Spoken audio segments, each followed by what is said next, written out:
Daniel Bush, top officials say the White House is behind the terrorism of their population and new evidence from 9/11. Coming up. Whistleblowers leak U.S. talks with the head of Al-Qaeda. World Trade 7 is shown on Times Square. And the father of a Twin Towers victim tells us about being attacked by mainstream media.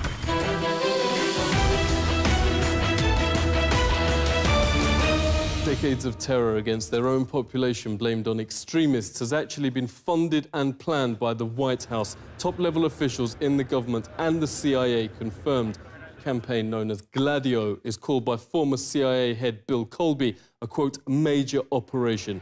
In sworn testimony, one of the conspirators confessed, "You have to attack civilians, the people, women, children, far removed from any political game, so authorities can bring in a state of emergency."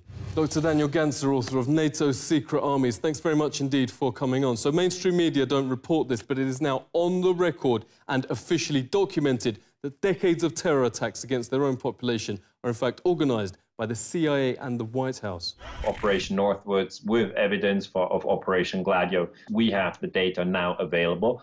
And then the people understand that this exists, but they still have a psychological moment where they have a hard time to believe that it still goes on, because it's bad news. You know, it basically means that terrorism can be manipulated in order to move people around like sheep, really. And if you're told you're sheep and you're being moved by false flag terrorism, I mean, this is really something you don't want to hear. Yeah, we keep finding this term strategy of tension by the White House. What does it mean?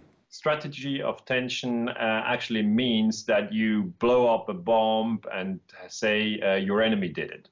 What we do have is evidence that this strategy of tension goes on. It's not over. Bigger than Watergate, the FBI's Dennis Sacker calls US shielding Al-Qaeda leaders up to 2001 and reports veterans today still ongoing. FBI whistleblower Sybil Edmonds has exposed the, quote, innumerable regular meetings between US representatives and bin Laden's deputy, now head of Al-Qaeda, Ayman al-Zawahiri, leading up to September 2001. July 2001, FBI agents closing in on the 9/11 plotters were thrown off the case and threatened with prosecution. Then, when officers arrested Mohammed Khalifa, directly linked to America's most wanted terrorist, Ramzi Youssef, the Secretary of State himself intervened, had Khalifa immediately deported to Saudi and released. People at the CIA were rip not even speaking in retrospect, but contemporaneous with what the intelligence community knew. Khalifa's deportation was unreal. Dr. Kevin Barrett is the author of Questioning the War on Terror. Great to speak to you. We actually have leaders admitting these terrorists are just tools. And that's what Al-Qaeda is. It's a cat's paw for Western intelligence agencies. And we heard this from the Arab world's leading political commentator, Mohammed Hakel, who told us immediately after 9/11 that this official story of 9/11 is ridiculous. He said when he was at the highest levels of government in Europe, he was the one who was in charge of essentially infiltrating and virtually running so-called Al-Qaeda. He said Al-Qaeda is full of people from Saudi intelligence, from U.S. intelligence, Israeli intelligence, and of course Egyptian intelligence. It couldn't do anything on its own. British scholar Nafis Ahmad, who's one of the world's leading scholars of terrorism and one of the best, talks about an incident that happened in Turkey. I believe this was a little bit before 9/11. A high-level, supposed senior Al-Qaeda commander was arrested in Turkey. And the guards at the prison, who were devout Muslims, noticed that he wasn't praying. He was asking for pork. And they said, "What, you know, we thought you were a radical Muslim." And he kind of laughed and said, no, this is all just a strategy of tension. This 9/11, the world's top physicists, pilots, engineers joined victims' families to sidestep the mainstream media wall of silence.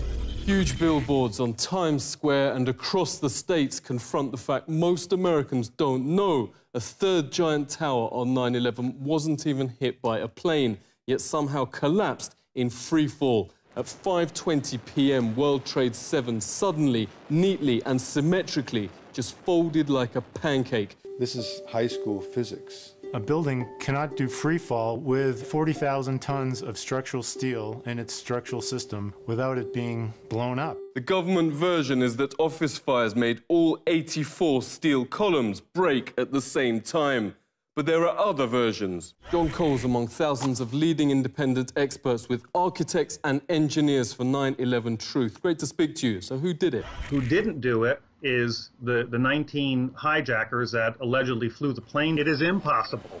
It is impossible to melt that steel by the office fires, the jet fuel, or the collapse itself. It's a physical impossibility.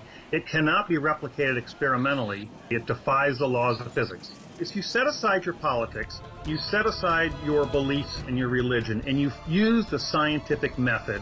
World Trade Center 7 is basically a classic controlled demolition where a building free falls and comes straight down into virtually its own footprint. The only explanation that explains all the evidence, the nanothermite, the iron microspheres, the high temperatures found out there, the free fall, the uniform, what I call the uniform acceleration of the towers, when those came down, there was no impact or jolt when it hit the undamaged section below. Because there was no jolt, something blew those towers out, allowing it to uniformly accelerate downward. The only thing that makes any sense at all from a scientific perspective is that those towers were blown up. John made a mockery of mainstream sites Nat Geo and Pop Mechanics, who've desperately tried, for instance, to show 175 pounds of military nanothermite couldn't break the columns. John did it with just 1 pound. Can thermite of any type burn through steel beams? I guess it can. Renowned librarian and researcher Elizabeth Woodworth has come in to help form the Consensus 9/11 panel, confirming it uses best practice with the most rigorous peer review. Thanks so much for joining us. There's this remarkably high consensus among experts that the government version can't be right. We have some of the top experts in the field who've published in peer-reviewed scientific journals. And yet, these scientific journals exist, like the Herrott study, but they're never covered in the media.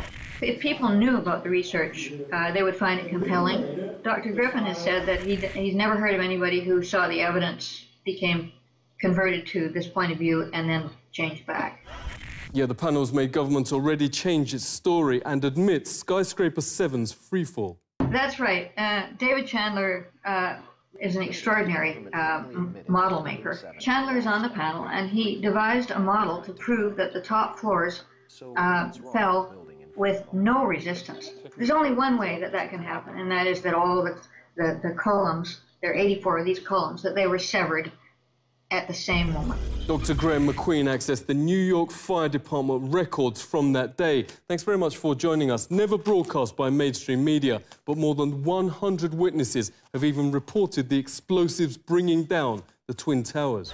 Here was this roughly 10,000 pages of extremely rich eyewitness material. And I found that there were 118 people who clearly perceived explosions. You know, we have firefighters who are used to fighting high-rise fires, who are used to encountering smoke explosions and boilers, and yet they use words like bombs.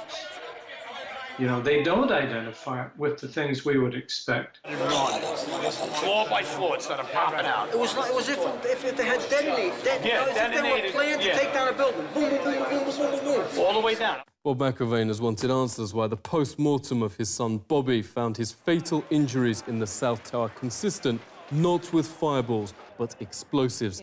Yet mainstream host Rachel Maddow here recently sneered he's not only a conspiracy theorist for asking questions, but also attempted to connect him to violence and Al-Qaeda. All of these nefarious conspiracies about government plots to kill and conspire and lie about it and cover up the real truth. I mean, this stuff is as ridiculous as it has ever been, but it is as ridiculous as it is dangerous. Bobby's father joins us. Thank you very much for speaking with us. How do you feel first losing your son and now being portrayed as the bad guy? My son died. He died from an explosion. I can prove that beyond a reasonable doubt. If I was in a courtroom, a jury cannot not accept that as proof. So that's where we have our problem. When I say, well, this was an inside job. Well, my son died from an inside job from someone putting bombs, detonations, I would make her sit in this room and go through what I just went with you. And then I would say, now you tell me I'm a conspiracy theorist. Just shows you how awful our media is. I don't want to call her the media. She makes over $1 million, and they tell her what to say. One newspaper reporter, and is from the Philadelphia area, was very upfront with me. She said, you know, Bob, she says, as a reporter, I am the problem because we will lose our jobs. If I take that, just that little bit you just said, to the editor, he will crush it. So I'm telling you right now, I can't put your story out there. The media owners will not allow them. The press would not cover just that because it would put a little doubt in people's minds. Yeah, who do you blame for all this? The people of the United States are just as much to blame because they just want to believe that we are good people. We are an exceptional country. But this is what governments do. You know, it's very Machiavellian. Now we have an endless war on terror. I know what these people in Iraq, I know what these people in Syria, I know what these people in Libya, Afghanistan we're going through because they're all losing children. And that's what it's all about. Everybody's losing family members. And it's pure hell. So that's it, Daniel. Tomorrow, Congress votes to bomb Syria, the latest war of the post-9/11 era. The US would now officially be al-Qaeda's air force, notes former Congressman Kucinich. But America's had enough. 9 in 10 oppose this invasion, the most unpopular in history. Regarding 9/11, a massive 84% now say the government's lying. We now have the precedents documented that governments prepared to commit supreme crimes against its population. Exactly what happened on 9/11 can be argued by both so-called conspiracy theorists and the authorities. What's beyond dispute is on the 11th of September, the world will join to mourn the almost 3,000 innocent people who lost their lives. This is The Truth Seeker.